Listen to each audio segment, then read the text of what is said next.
there. But I have good news for you guys. Today, President Trump has officially signed an executive order making English the official language of the United States of America. This has been a long time coming.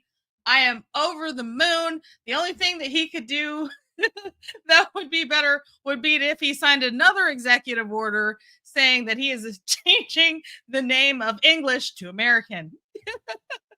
So this is such good news because the only way that America works as this melting pot is if we all speak the same language. Otherwise, we can't communicate. The dream is that people come from every country and we come from all over the world and then we hang out. And if it's a giant Tower of Babel, then it doesn't work.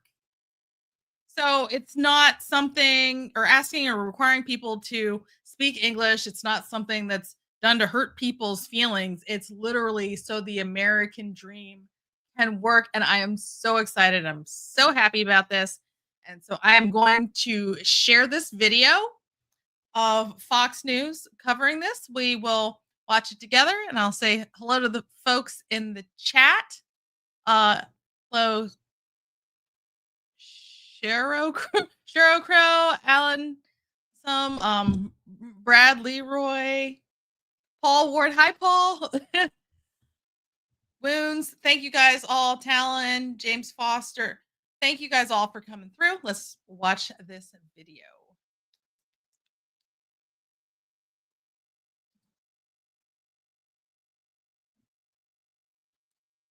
Well, over to this. Fox News is confirming that President Trump is set to sign a historic executive order later today. This is on top of that rare earth minerals signature.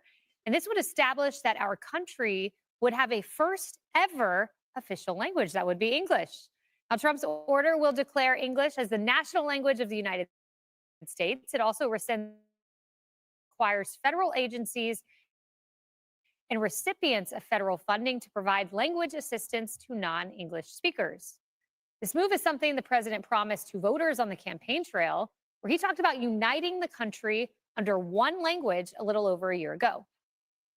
We have languages coming into our country. We don't have one instructor in our entire nation that can speak that language. These are languages. It's the craziest thing. They have languages that nobody in this country has ever heard of. You know, it's interesting, Tommy. We've never had an official language in the country. We will, I guess, starting today. We know 30 states have said English is the official language. And J.D. Vance, interestingly enough, as a senator, proposed an act to do just this, ended up not going anywhere. Some folks might look at this as small or petty, kind of like the Gulf of America. But for me, it's really Donald Trump saying, we're going to put America first. And let me show you all the ways we're going to put America first. We're going to respect that our language is English. We're going to call it the Gulf of America. We're going to be proud of our country. The apology tour for the United States is over. And we're going to be proud to be American. And this is the language that we speak here. I also think that this is part of reinforcing the immigration stance that this president has. Listen, you're not going to come into our country from all over the world and establish yourself. You are a visitor. You will speak English. You will learn our ways. You will assimilate into our culture. To me, this is just further signifying that. And I think it's a great step in saying this is our country and we're not going to let our culture and our values go out the window. This isn't a globalist, idea or narrative anymore. And I think it's great for the America First agenda. And Emily, we're a diverse nation. That's very obvious. But we also are a nation, according to the Census Bureau, where 78% of households use English as their primary language. So this is kind of solidifying something that is, in fact, very much the case for the majority of U.S. households. Right. And some argue, look, it's obvious. We're part of the Anglosphere anyway. This is, how it's sort of been. So why are we concretizing what already has been in existence? And I think that the argument over efficiency and this commitment to stewarding our taxpayer dollars is where the crux of the argument would be best made. So if this means that all court documents and all everything and all the money that we pay in the millions of translations, if that sort of only puts that onto an as-needed basis, is that cheaper? Great. Is this something then that will be sort of streamlining the judicial process and a lot of the administrative beast process? And if so, I think that, frankly, that's quite easier. But I hope, a lot of people, I think, are going to thwart this. Critics will thwart this and call it a racist undertone, when the reality is that it's simply, I think, for streamlining efficiency. An important note to make about the unity under this US American flag. But I think as long as we're not wasting money and saving money, then it's a great argument. And Steve, assimilation has always been a part of the idea behind US immigration. That is why there is a requirement that you demonstrate an ability to read, write, and speak English on a naturalization test. Absolutely. Because we're in the land of the free, I think it's always been felt that you should be able to, you should be free to speak whatever language you want to. A friend of mine out in New Jersey, his father-in-law died about 2 weeks ago. Oh. To the day he died, in New Jersey, every day he lived there for 50 years, he spoke Croatian. And he lived a kind of a narrow life because there weren't many people who spoke Croatian. But that's just one of the things that goes on. When I went and passed my New Jersey driver's license test, there was a question, do you need a translator? And I think there were like 30 or 40 different translators of different languages who could assist me. But ultimately, it comes down to, if you want to be in the United States, to your point, Kaylee, to pass a citizenship test, you have to be able to read, write, and speak English. It's just the cost of admission to this great big club. Jerry. Right. And, I'm kind of surprised we haven't done this already, right? That was my shocker at reading this story. But I will say one thing. This is one of the problems that Europe has had in integrating all the immigrants into their culture. They live separately. They speak different languages. They cannot communicate. And it has created chaos for so many countries there. I think the flip side, I will say this. My grandfather never spoke English. He only spoke Sicilian. That means you probably Italian. speak it a little bit too. Well, I'm from the generation where my dad wanted us to be Americans, so he didn't want us to speak Right. what he thought was a dying language. So it was hard for us because I couldn't understand what my grandparents were saying. So I can get the gist, but and I think at the time those homogeneous communities were important. But you can argue now that the extreme complexity and diversity means that this is a move toward a commonality that everyone can share, rather than those distinct groups that needed that comfort zone to thrive. Well, be bilingual. That's great. Yeah. Speak 2 languages. Yeah, Speak 3 languages. That's fine by me. But one of them should be English. Yep. And President Trump said the goal here is unity, according to the White House readout that was provided to the Wall Street Journal. 250 years, no national language. That changes today.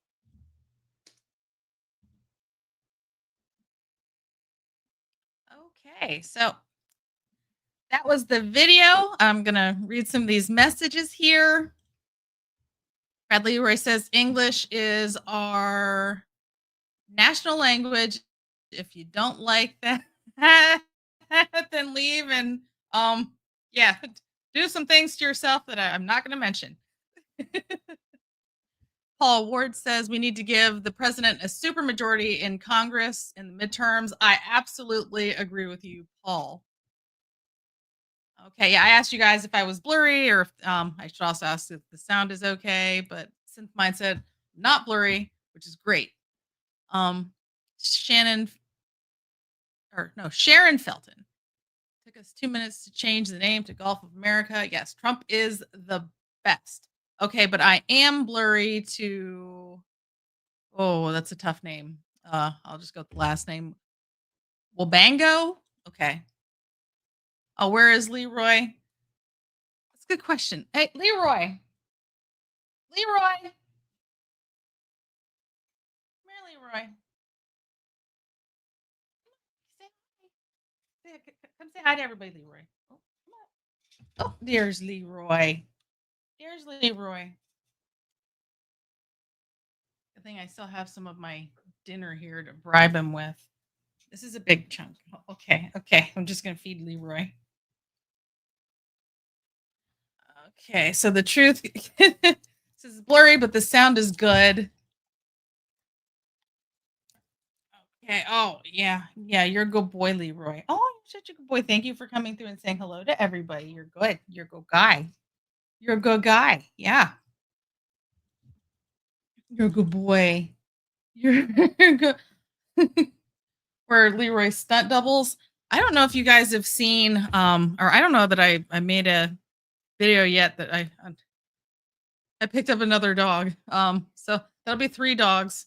So now I have Leroy, who is an Old English sheepdog, and I have 2 Australian shepherds now, after saying that I would never get another Australian shepherd ever again. But I have my sister's dog because she she's having a difficult time. So I have her dog right now, and I don't know if he'll be here permanently or if he's going back to her. But yes, I have another Aussie.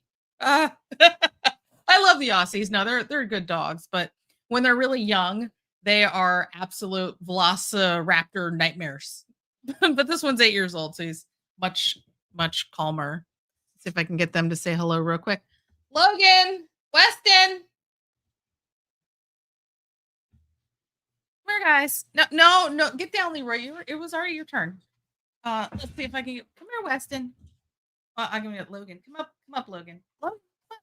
Oh, there's Logan. Good boy. Good boy. This is Logan. This is my Aussie. Okay, get down, Logan. All right, Weston, come on. No, okay. Okay, keep that over there. Come on, Weston. Come here. Come on. You never come up before, have you? Come on. Do it. You can do it. Oh, I guess you can kind of see his little face. He's the black and white Aussie with the little spots on his nose. Okay, good boys. All right, boys. That's it. It's all gone. Goodness. Aussie. Okay. Bang says Aussies are nice, but they shed. Where's your Pomeranian? Yeah.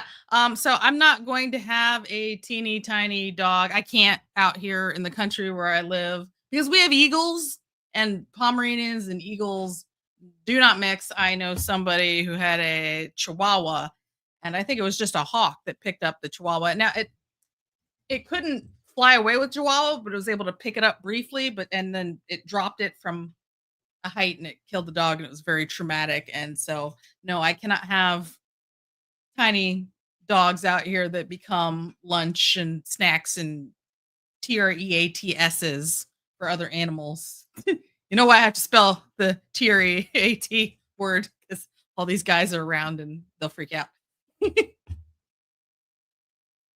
Blue Man Arthur says, nobody loves me. Oh, I'm sorry to hear that. I'm sure somebody loves you somewhere. I mean, I'll send you some love. Sending you love through the interweb tubes. And you know what? Stick around here. You know, we'll have a community. We have a nice community. We've got a lot of nice people here. It's cool because I try to respond to your messages. Sometimes I get a lot of messages, but you know, I try to go through and read as many as I can and reply when I can. And there's a lot of really cool people, and it's neat because I'm learning people's names and I know certain people when I see them, and that's cool. Let's see what else we got. GD person says having one common language isn't misogynistic or fascist. Yes, like the left keeps screeching. It's common sense. Exactly. I completely agree with that. I'm wondering, is there anybody here who disagrees with Trump making the English the official language of the United States? I don't know how to say this, but Black Stanowich, I think Black Stanowich says, glad your channel is still growing. Thank you very much. Robert Hudman says Trump is on fire. Can't wait for what's in store for the next 4 years. Me too. Me too. Oh, and then Nivy3 says that Leroy needs a hat like yours. I agree. I should. It's just going to be a matter now of keeping it on his head. I guess he'll have to have a hat with a chin strap to keep it on his head. So, oh boy.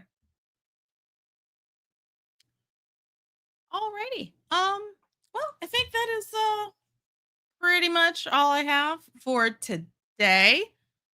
Yeah, I guess I just didn't plan my time out well enough for today, and I had a different video planned, and I realized it wasn't gonna get released till probably 10:30, 11 o'clock at night, and I was like, oh, everyone will be in bed, so why don't I just go live? And so that's pretty much why I went live. I'm also still having some technical difficulties here. I tried upgrading my Wi-Fi, but I guess I'm still blurry for some people. I've changed the camera. I've tried to do so many things so that I could be live, and then I don't know. It's just when you're going live, it's so easy to make mistakes. And I know I've been live at other times and I've said things that you can't take back because you're live. So, and it's especially hard if you're just going off the cuff and you're just trying to make jokes, and then you're like, oh no, like that was one of those jokes that maybe I shouldn't have said, but it's out there forever now. Yeah. So, Brad Leroy, I think you have a cool name. Just wanted to say that. All right, Sharon Felton says have a good night. Just getting ready for bed. Yep, and enjoy your trip to the Gulf of America. Oh, that was so nice. So very, very nice. All right, guys. Thank you. Be sure to like, share, and subscribe. Thank you for tuning in to another episode of Red Dawn Daily with your host, Dawn Marie, and sometimes Leroy, and then also sometimes Logan and Weston. I'll see you later.